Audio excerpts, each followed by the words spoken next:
তো নমস্কার দর্শক, এই ভিডিওটি সামনে এলো তো ভাবলাম আপনাদের সাথে একটু শেয়ার করি। দেখুন, এই হচ্ছে সেই ককরোচদের নেতা, মানে এই নেতারাই বেশ কিছুদিন আগে যন্তর মন্তরে, দিল্লির যন্তর মন্তরে প্রধানমন্ত্রী নরেন্দ্র মোদী তাকে নিয়ে কুরুচিকর মন্তব্য, তার মাকে নিয়ে, তার পরিবারকে নিয়ে কুরুচিকর মন্তব্য কিন্তু এরাই করেছিলেন। এবং দেখা যাচ্ছে এই ঘটনা হচ্ছে আপনার রাজস্থানের। এই রাজস্থানে গিয়ে প্রবল জনরোষের মধ্যে কিন্তু এই ককরোচ জনতা পার্টির নেতৃত্বরা পড়েছেন। এরা নরেন্দ্র মোদীকে হারাবেন। এই ককরোচ জনতা পার্টি যারা রাজস্থানের মতন একটি রাজ্য বা এরকম একটি জায়গাতে গিয়ে নিজেদের সংগঠন তৈরি করতে পারে না, যাদের কোনো সমর্থন নেই, যাদের কোনো জনভিত্তি নেই, এই সমস্ত ককরোচ জনতা পার্টি দু চারজন বামপন্থী, তৃণমূলপন্থী এবং সমাজবাদী পার্টি এদেরকে নিয়ে দিল্লিতে আন্দোলন করে তারা ভেবেছিলেন যে একেবারে নরেন্দ্র মোদীকে হারিয়ে দেব। দেখুন, সমস্যাটা অন্য জায়গায়। আন্দোলন হতেই পারে, কিন্তু এদের যে বক্তব্য ছিল, এদের মূলত যে বক্তব্য ছিল যে ব্যক্তি আক্রমণ, প্রধানমন্ত্রীকে ব্যক্তি আক্রমণ, কুরুচিকর রিলস তৈরি করা, ইনস্টাগ্রামে সেগুলি মানে পোস্ট করা, ফেসবুকে পোস্ট করা, এই যে বিষয়গুলি, যে কাজগুলি এনারা করেছিলেন, সাধারণ মানুষ কিন্তু এগুলি ভুলে যাননি। সাধারণ মানুষ এগুলি ভুলে যাননি এবং রিলস বা সোশ্যাল মিডিয়াতে আপনি দেখবেন যেগুলি পোস্ট করবেন না, এগুলি ডাউনলোড করে রাখা যায়। মানুষ কিন্তু ডাউনলোড করে রেখেছেন। এবং বিজেপি কর্মীদের, সাধারণ মানুষকে যেভাবে এরা মুখে মুখে অন্তত পক্ষে হেনস্থা করেছে, তার বিপক্ষেই মানুষ এবার রেগে গিয়েছে। এবার আমি তো দেখলাম যে এই উদুম ধোলাই এটা কম হয়ে গিয়েছে। আমি তো বলবো যে এর থেকে আরো বেশি হওয়ার সম্ভাবনা রয়েছে। এরা যদি অন্য কোনো জায়গাতে যায় এই ককরোচ জনতা পার্টির নামে, আর এই যে অভিজিৎ দীপকে এদের নাম করে এরা যদি অন্য কোনো জায়গাতে যায়, তাহলে দর্শক বন্ধুরা অবস্থা কিন্তু আরো কঠিন হতে পারে। আমি এমনকি আপনাদেরকে বলবো যে পশ্চিমবঙ্গের মতন জায়গায় সেখানেও যদি এই ককরোচ জনতা পার্টি তারা যদি সেখানে আসেন, তাহলেও দর্শক বন্ধুরা অবস্থা আরো খারাপ হতে পারে। এরা একটা জিনিস ভুলে যাচ্ছে যে পশ্চিমবঙ্গ বা ভারতবর্ষের যে কোনো প্রান্তে ভারতবর্ষের বিরোধিতা করে কখনো কোনো আন্দোলন জেতা যায় না। সরকারের বিরোধিতা, একজন ব্যক্তির বিরোধিতা আপনি করতে পারেন, কিন্তু ভারতবর্ষের বিরোধিতা করে আপনি কোনো আন্দোলন জিতবেন না। হাম মাঙ্গে আজাদি, ছিন লেঙ্গে আজাদি, ভারত তেরা টুকরে টুকরে করেঙ্গে, এই সমস্ত ডায়লগ, এই সমস্ত স্লোগান যারা দেন, ভারতবাসী তাদেরকে সমর্থন করে না। রাজস্থান থেকে বহু ছাত্ররা এই যন্তর মন্তরে যখন ছাত্র আন্দোলন শুরু হলো, রাজস্থান থেকে বহু ছাত্রছাত্রী সেই যন্তর মন্তরের ছাত্র আন্দোলনে যোগদান করতে তারা গিয়েছিলেন।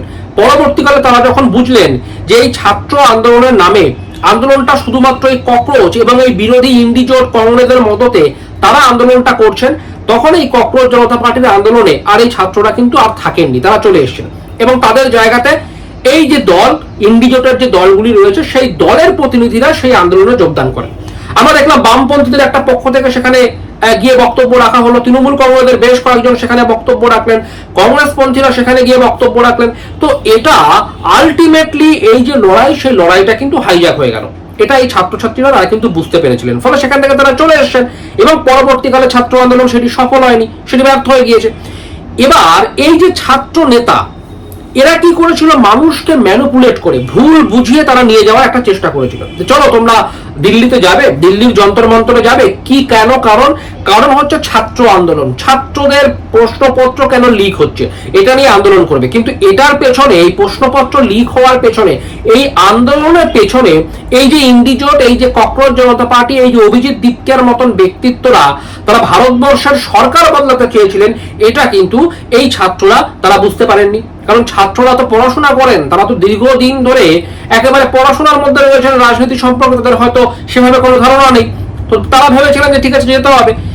আলটিমেটলি তারা বুঝলেন যে এই ককরোচ জনতা পার্টি কতটা নৃশংস, কতটা জঘন্য একটা দল, এবং এই ছেলেগুলি ভারতবর্ষের ভালো চান না। এরা কিন্তু ভারতবর্ষকে ভাঙতে চান, ভারতবর্ষকে দুর্বল করতে চান, এবং তার ফলস্বরূপ আমরা কি দেখলাম, ছাত্র আন্দোলন সফল হলো না। এরা আবারও বলছেন যে আমরা আবারও আন্দোলনে নামবো।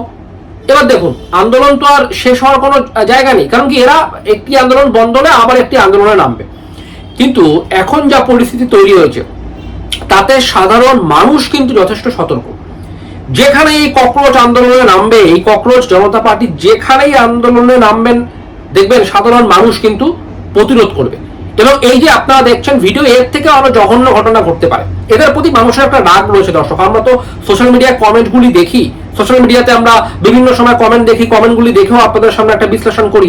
তো এদের প্রতি মানুষের কিন্তু একটা রাগ রয়েছে এবং এই রাগ কিন্তু মানুষ মেটাতে চাইবে, এই রাগ মানুষ মেটাতে চাইবে। এরা যেভাবে আক্রমণ করেছে প্রধানমন্ত্রীকে, যেভাবে এরা সাধারণ মানুষকে আক্রমণ করেছে, যেভাবে এরা সাধারণ মানুষের নিয়ে কুরুচিকর মন্তব্য করেছেন, মানে যারা বিজেপি পন্থী বা বিজেপিকে সমর্থন করেন, মানুষ এগুলি ভুলে যাননি। এটা নিয়ে কিন্তু লড়াই চলবে। এরা আবার আন্দোলনের নামে দেখবেন কখনো কখনো বিজেপি বিরোধী, মানে ওই মূলত 2029-এর আগে, লোকসভা ভোটের আগে যদি কোনো আন্দোলনে এই নেতৃত্বে আবার কোনো আন্দোলন শুরু হয়, দেখবেন সাধারণ মানুষ এদের পরিষ্কার করে দেবে। এবারে দিল্লির যন্তর মন্তরে তো আর বিজেপি কর্মীরা বা সাধারণ মানুষ তারা নামেননি এবং প্রধানমন্ত্রী বা দেশের বিজেপি সরকার, সেই বিজেপি সরকারও কোনো আজে বাজে মন্তব্য করেননি, কোনো ভুলভাল মন্তব্য করেননি, যে মন্তব্যে সমস্যা তৈরি হতে পারত এরকম কোনো মন্তব্য তারা কিন্তু করেননি। কিন্তু দর্শক, এটা আমি বলছি যে এরপর এদের যে আন্দোলন, সেই আন্দোলন শুরু হলেই কিন্তু মানুষ পাল্টা দেবে। আর পশ্চিমবঙ্গ বিভিন্ন জায়গাতে বাঁকুড়ার মতন যে ঘটনা ঘটেছে, সেখানেও এই ককরোচ জনতা পার্টি তারা সেখানে আন্দোলনে অংশগ্রহণ করতে এসেছিলেন। পশ্চিমবঙ্গ সরকার আটকে দিয়েছে। সরকার আটকে না দিলেও মানুষ কিন্তু আটকে দেবে। এদের আর এই সমস্ত ব্যক্তিত্বদের রাজনীতিতে রাখা মানে এবং এদের বক্তব্য শোনা মানে, আমি বলছি, ব্রেন ওয়াশ হওয়া, সাধারণ ভারতবাসীর ছাত্রছাত্রীদের ব্রেন ওয়াশ করা। এটা কখনো হতে পারে না।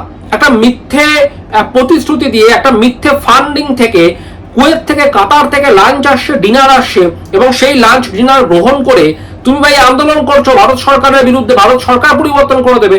সরকার পরিবর্তন করতে হয় তো ভোটে লড়ো। 29-এর নির্বাচন রয়েছে, সরকার পরিবর্তন করতে হয়, তুমি ভাই ভোটে লড়ো না। তোমাকে কে বারণ করেছে? সেই ভোটে লড়ার ক্ষমতা নেই।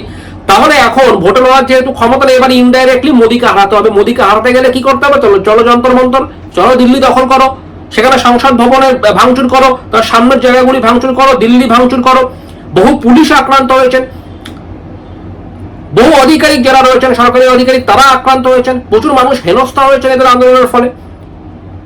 এই আন্দোলন কিন্তু শান্তিপূর্ণ আন্দোলন ছিল না।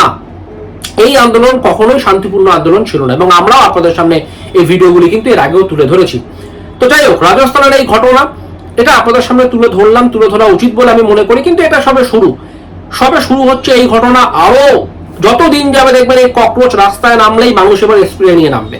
ককরোচ রাস্তায় পেলে, এই ঘরে যেমন দেখবেন ককরোচ পেলে স্প্রে করেন আপনারা, ককরোচ রাস্তায় নামলেই এবার মানুষ কিন্তু স্প্রে নিয়ে নামবে। এবং ককরোচকে প্রস্তুত থাকতে হবে যে এই যদি পরিস্থিতি তৈরি হয়, তারা আলটিমেটলি কি করে এটার মোকাবেলা করবে, এটা ককরোচকে প্রস্তুত থাকতে হবে। তো বলবেন দর্শক, এই নিয়ে আপনাদের কি মতামত রয়েছে আপনারা জানাবেন, কমেন্ট করবেন। ভালো থাকবেন, অসংখ্য ধন্যবাদ।